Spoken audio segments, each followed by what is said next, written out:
मिनश्शैतानिर्रजीम बिस्मिल्लाहिर्रहमानिर्रहीम। अस्सलाम वालेकुम सामीन, वेलकम इन न्यू वीडियो। सामीन, पाकिस्तान तहरीक इंसाफ को इमरान खान साहब की सेहत के हवाले से तो पहले बहुत से खदशात थे, लेकिन अब जो है ना, जो इमरान खान साहब की बहन ने बातें की हैं या फिर जो एक मरियम नवाज़ का ट्वीट आया है, उसके बाद सिचुएशन बहुत ज़्यादा गंभीर हो गई है।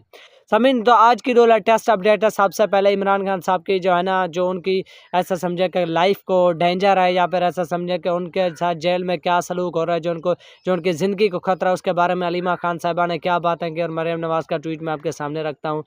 और दूसरा जो है ना, जो पीटीआई ने 3 अहम इक़दामात उठाए, 3 अहम उन्होंने जैसे समझे कि कदम उठाए, उनके बारे में मैं आपको बताता हूँ।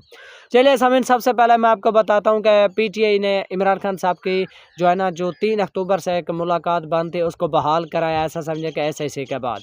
तो अब उसमें एक लेटेस्ट अपडेट ये है कि इमरान खान साहब की बहन अलीमा खान साहिबा ने इमरान खान साहब से मुलाकात के बाद ये कहा कि इमरान खान साहब के सेल की बिजली को बंद कर दिया गया है और इमरान खान साहब के साथ ऐसा सलूक किया जा रहा है जो कि सज़ाए मौत के कैदियों के साथ भी नहीं होता। तो दूसरा उन्होंने ये बताया कि अब हमें कुछ सब्र आ गया और उन्होंने ये भी कहा कि इमरान खान साहब को जो वर्जिश की साइकिल थी वो भी 3 से 4 हफ्ते या ऐसे समझे कि उसके एक लंबे ड्यूरेशन के बाद दी गई। और उन्होंने मज़ीद ये कहा कि ये लोग इमरान खान साहब को जेल में ख़त्म करना चाहते हैं। और उन्होंने इसी तरह ये क्यों कहा, क्योंकि उन्होंने कहा कि जो खाना इमरान खान साहब को दिया जा रहा है, उन खाने से इमरान खान साहब को वो मीटिंग यानी कि उल्टियाँ या फिर ऐसे समझे कि कहे आ रहे हैं। यानी इसका मतलब खुदा ना करे ये हो सकता है कि इमरान खान साहब को कहीं जहर दिया गया या फिर उनको देने की कोशिश की जा रही है। तो सामीन, इमरान खान साहब का जो हाल अहवाल था वो अलीमा खान साहब ने बयान किया, लेकिन अब जो एक मरियम नवाज़ ने ट्वीट किया, उस ट्वीट के बाद अब इमरान खान साहब की ज़िंदगी को मज़ीद ख़तरात लाक हो गए हैं और उस ट्वीट के बाद जो है ना एक और तशवीश पैदा हो गया है। मरियम नवाज़ वज़ीर आला पंजाब है, तो क्योंकि अब जो है ना वो इमरान खान साहब इमरान खान साहब है वो पंजाब की तहवील में आते हैं, तो इसलिए उन्होंने मरियम नवाज़ ने एक ट्वीट किया कि हम इस फितने को पहले भी ख़त्म कर रहे थे और अभी इस फितने को हम ख़त्म करके रहेंगे, यानी कि ऐसा समझे कि फितने को ख़त्म करना होगा। तो सामीन, इस ट्वीट के बाद जो है ना एक बहुत ज़्यादा तफ्तीश पाई जाती है और कोशिश यही की जा रही है कि इमरान खान साहब को जुडिशल कत्ल किया जाए, जुडिशरी के तौर पर, यानी कि जुडिशल कत्ल उनका किया जाए। वो कैसे होगा सामीन? हुकूमत एक 27वीं तरमीम ला रही है जिसमें हो सकता है वो सिविलियन का जो ट्रायल है वो मिलिट्री कोड में जायज़ करार दे, उसकी एक नई तरमीम शामिल कर दे। तो इसलिए अब यही कहा जा रहा है कि जो है ना इमरान खान साहब की ज़िंदगी को बहुत ज़्यादा ख़तरा और 27वीं तरमीम लाने का मकसद ये है कि सिविलियन का मिलिट्री कोड में ट्रायल चलाया जाए और स्पेशली ख़ास तौर पर इसमें जो टारगेट किया गया है वो इमरान खान साहब को किया गया है।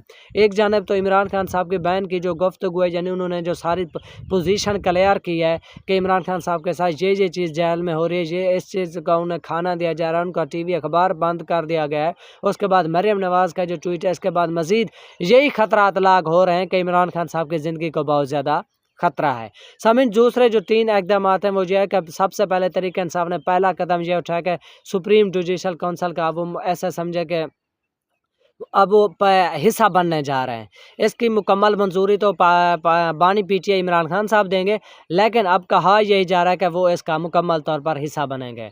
तो दूसरा अहम कदम उन्होंने ये उठाया कि जो बार के इलेक्शन हो जा रहे हैं सुप्रीम कोर्ट में, उन्होंने मुनीर काकड़ ग्रुप का सपोर्ट किया है, क्योंकि उनका कहना है कि एहसन भून ग्रुप और आज़ा नज़ीर तारड़ ग्रुप ने सुप्रीम कोर्ट के जजेस को गिरवी रखा है।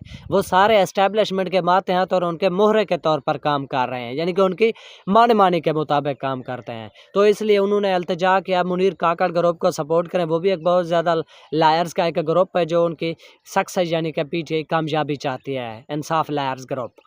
तो उसके बाद तीसरा सामीन, दो जो थे वो मैंने आपको बताया। अब तीसरा आपको मैं बताने जा रहा हूँ अहम है। वो तीसरा यह कि अब वो समातें, वो दरखास्तें या वो पिटीशंस सुप्रीम कोर्ट में फ़ाइल किए जा रहे हैं जो इससे पहले नहीं थे। सामीन, सबसे पहले पिटीशन फ़ाइल की गई है चीफ इलेक्शन कमीशनर और के अरकान के खिलाफ, यानी कि उनको तौहीन अदालत की कार्रवाई का सामना करना पड़ेगा, क्योंकि जो मखसूस नशिस्तों के हवाले से जो उन्होंने फैसला था फुल कोर्ट का नहीं माना और उनके खिलाफ तौहीन अदालत की कार्रवाई की दरख्वास्त दायर कर दी गई सुप्रीम कोर्ट में। तो उसके बाद सामीन, ये थे 3 इक़दाम जो पीटीआई ने किए। तो उसके बाद जो है ना एक अहम इक़दाम वो ये कि सिविलियन का जो ट्रायल है वो मिलिट्री कोर्ट में, इस हवाले से भी उन्होंने दरख्वास्त दायर किया सुप्रीम कोर्ट में कि इसको जल्द अज जल्द समाअत के लिए मुकर्रर किया जाए और उसके ऊपर भी एक फ़ैसला दिया जाए कि सिविलियन का मिलिट्री कोर्ट में ट्रायल नहीं हो सकता, सिविलियन का ट्रायल सिविलियन ऐसे समझ के जुडिशरी में भी हो, अदालत में हो। तो सामीन इन दो खबरों के बारे में आपकी क्या राय? एक तो ये कि इमरान खान साहब की सेहत के हवाले से भी बहुत ज़्यादा खतरा है, क्योंकि उनके 18 से 20 दिन उनकी मुलाकातों पर भी पाबंदी रही, और अलीमा खान साहबा ने जो गुफ्तगू की उसके बाद मरियम नवाज़ के ट्वीट के बाद अब सिचुएशन बहुत ज़्यादा क्रिटिकल हो गई है इमरान खान साहब की सेहत के हवाले से, उनकी लाइफ के हवाले से। और दूसरा जो पीटीआई ने इकदाम उठाए 3, वो भी मैंने आपको बताए। इन दो खबरों के बारे में आपकी क्या राय है? आप अपनी राय कमेंट सेक्शन में ज़रूर बताएं। तो इस तरह की मज़ीद अपडेट्स के लिए हमारे चैनल को लाइक और सब्सक्राइब ज़रूर करें। तो सामीन वीडियो को देखने का शुक्रिया। Thanks for watching. अल्लाह हाफिज़।